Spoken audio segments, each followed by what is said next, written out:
have to say, just in the fundamentals of this course that I'm taking, I've been very surprised about the gaps that are being filled in. So that's pretty cool. Welcome back to my channel. My name is Mel. I'm currently a design manager, but I'm working towards transitioning my career into tech, specifically product design. And I'm taking a Figma course by Aliena, who's a very popular YouTuber in the UX design space. And I'm hoping that it helps me to learn the skills in Figma that I didn't get from the Google UX design course or any of the YouTube videos I've been watching. So in this video, I'm going to talk about the next two videos in her course that pair together, and they're the ones that have to do with the prototyping. It's the same thing that happened with the wireframing videos. Video 1 introduces the theory of prototyping and different terminology, and video 2 takes all of that terminology and skills that you built in video 1 and applies it to a project in video 2. For these two lessons, you're asked to download the Figma mobile app, and you're asked to ensure that you have the LinkedIn mobile app. For the lessons in these prototyping videos, there's no Figma community file you need to access. Video 1, to summarize, you learn 3 ways to view a prototype, and you learn basic interactions with prototyping that you would use. To go a little bit more in depth, though, about what you get in video 1, first, you walk through how to create a design file and how to name it. You get a walkthrough how to create a frame and also how to apply custom settings to that frame instead of using presets. You get a walkthrough on how to ensure your elements are within the frame you intend, and also you get shown how to group elements. You get a demo and present view to view a prototype, and you get shown how to share a custom link if you want to give access to someone else to your prototype. And also, like, if your prototype is displayed in the wrong frame, she shows you how to change that. This one I really liked. She made this course in line with features that came out of Config 2023. So after showing you present mode, she shows you how to switch to the preview mode and how you can preview your prototype while you're working in Figma. So that was really cool. She then goes through the steps on how you would use the Figma app to view your prototype and how to set up a mirror for your file that you're working in. And that one was pretty cool too. She shows how to make your prototype scrollable with top and bottom navigation stuck to the top and bottom. She shows how the navigate to interaction works. She shows how adding a back interaction works. And she shows how to do an open overlay interaction and some settings to set with that one. And then finally, she shows how to make a carousel that's scrollable. And that's just video 1. Video 2 is an exercise, which takes all of the stuff that you learned in the wireframing videos and then that one prototyping video and applies it to a project where you're recreating a prototype of a flow in the LinkedIn mobile app.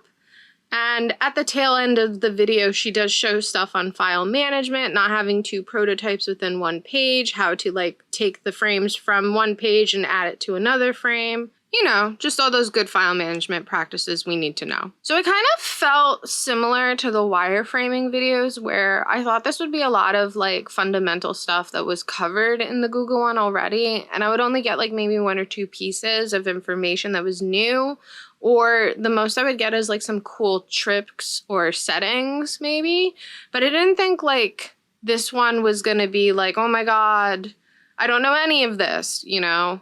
And I saw that to be true. I definitely got a couple cool tricks and stuff out of it, but it wasn't like the whole video was blowing my mind with information I didn't know. However, it was a good refresher on things that I learned in the Google course, or otherwise I have fulfilled self-teaching, watching like the Figma videos or like other people's YouTube tutorials and stuff as I'm trying to teach myself Figma and product design. I'd say firstly, the mirroring a mobile app prototype in the Figma mobile app, that was very valuable and that wasn't something I knew about before. I don't even know if I knew that you can do that. I don't recall it being covered in the Google UX design certificate. And I mean, if it was, I feel like it was just part of the reading, but we definitely didn't do an exercise on it. And I just haven't stumbled upon anything that like really led me to trying that. But having this like force you to do it in a way as part of the exercise. Kind of, again, it's like stuff with the wireframing. It just opened up a tool that like I didn't know about and now I can utilize. So that was really cool. And I think that's going to be valuable going forward. Sticking the navigation to the top and the bottom, I got some new information out of that. So I already knew how to stick the top navigation and I kind of knew how to stick the bottom navigation, but the way she did the bottom navigation is different than what I learned previously, and I like the way that she did it better than the way I previously learned, especially because like the way that I learned previously, if I just took an export out of my frame, so like it would be like my frame and then like the thing would be here, where like the way that she taught us, you would take the export of the frame and the navigation bar is at the bottom, but in the prototype, it'll display at the bottom of the frame and then you have the scrollable bits. So that was new and that was very valuable. And again, it was just like a different way than I learned it, but I'm going to do this way going forward. So I'm going to say the open overlay also was new and valuable. However, it was specific settings in it. I definitely know that in the Google course, they didn't go over the open overlay, but out of my nature of like, I have an idea and I'm going to explore that, and then I start looking other places.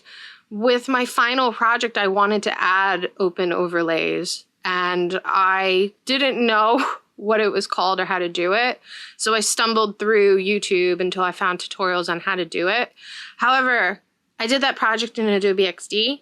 And I feel like it's a little bit different in Figma, just like the settings. So it was good for me to see a walkthrough on applying it and the settings in Figma, because like now it's not like I have to figure out how to do it. Somebody helped me how to do it. There wasn't anything specific about the video lessons I did not like. On a personal level, I don't like that I'm not currently working in Amazon Spheres, because that looks baller. And I hope one day I get to work in a place like that, or I get to work in Amazon Spheres, because I like plants and I like nature and that stuff is calming to me. And I just hope as a goal one day in my life, I can take a photo that I'm at Amazon Spheres or something equivalent. So just to reiterate my previous point, I kind of went into these prototyping videos the same way I went into the wireframing videos, where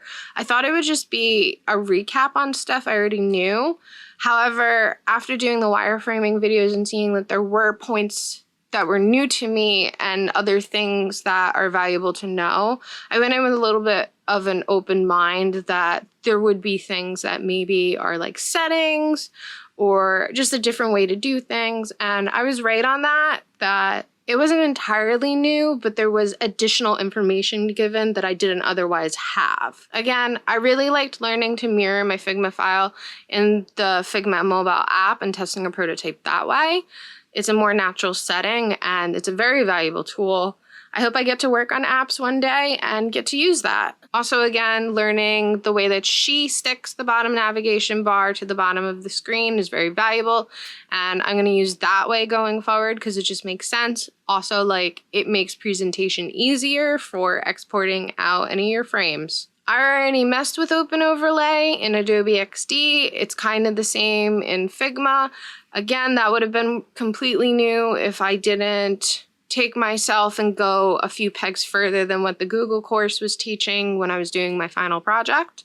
So in a way, not entirely new. However, her showing the settings that she did was new, and I really appreciated that. So when I got to the second video and I did the LinkedIn Flow project, I'd say take caution with that one because you're gonna have to dedicate a chunk of time to it. So either plan that it's like the thing you do in your day, or be okay breaking those kind of things up. I'm just the kind of person that if I start something like that, I want to dedicate most of my day to it. And I don't really like starting and stopping when I get in a groove. So it took me a little bit longer to get to do that one just because I have a chaotic, busy life and I needed to find a chunk of time I can sit down and do it. I really liked that project. There were definitely things about it that I felt was tedious, but I felt it was overall a really good exercise to force you to not only build off your wireframing skills that you learned in the previous ones, but to then incorporate the prototyping skills that you just learned in the video. I didn't feel I had difficulty with it just because since I did the Google course, I'm not new to this stuff. So it was more like my difficulty was my time commitment, but I had a lot of fun.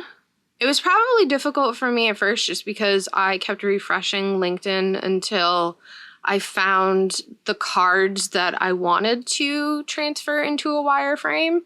But that's a me problem. That's not this course problem. Honestly, like you could probably just open the app and do the first thing there. I just was being very specific for some reason. Part of the LinkedIn flow exercise is that you add what is called a toast notification.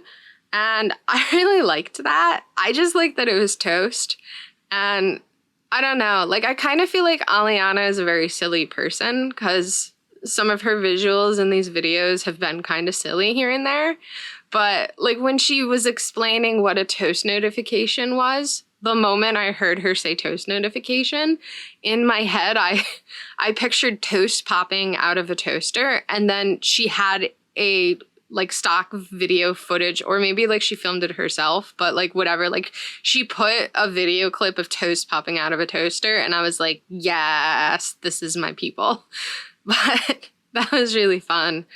And I think she said the other terminology that a toast notification is called, but I just want to call it toast notification. And it will forever be toast notification to me because toast. And then actually with this exercise, adding the toast notification was the end. There wasn't a step to have the toast notification clear.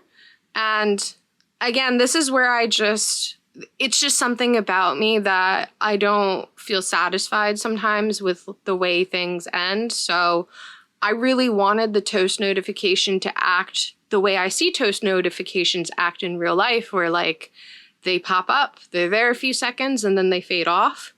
So I went a little extra steps, and in my file, I have it where it comes, you do the flow, you do the thing, the toast notification comes up, and then I did the after time delay, I think it's called, and then it clears off and it goes back to the start of the cycle. That's just what I did. You didn't have to do that for this lesson, but that's just the kind of person I am. I'm gonna do things until I'm satisfied. And I think that was actually pretty good of me to have that like mental journey where I was like, oh no, the toast notification needs to go away in some way. We need to go back to the beginning. I mean, like if I was going to give any critique to these two videos, it would just be, I kind of feel it should have touched on how to make the toast notification go away in some way. Even if it's just like, here's a little like extra credit exercise you can try on your own. Something like that. Because I just didn't feel like the prototype was complete with it just hanging there. But again, that's just me, you know? She obviously has worked in this field where I have not, so she's going to have more knowledge on what is useful, where I'm just kind of speculating. And that's the prototyping videos, and they were super helpful. I totally got some stuff out of it, and it was a lot of fun doing them.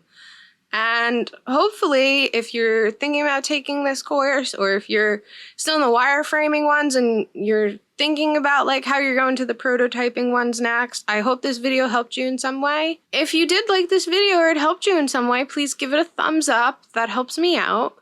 If you have anything you want to say, please leave it down below. I love interacting with people. And consider subscribing to see more videos about this course I'm taking, or to see videos on just like the lifestyle of a designer or any projects I'm up to. And I hope you have a good day, and I hope you're having a lot of fun and designing cool stuff. And I'll see you in the next one.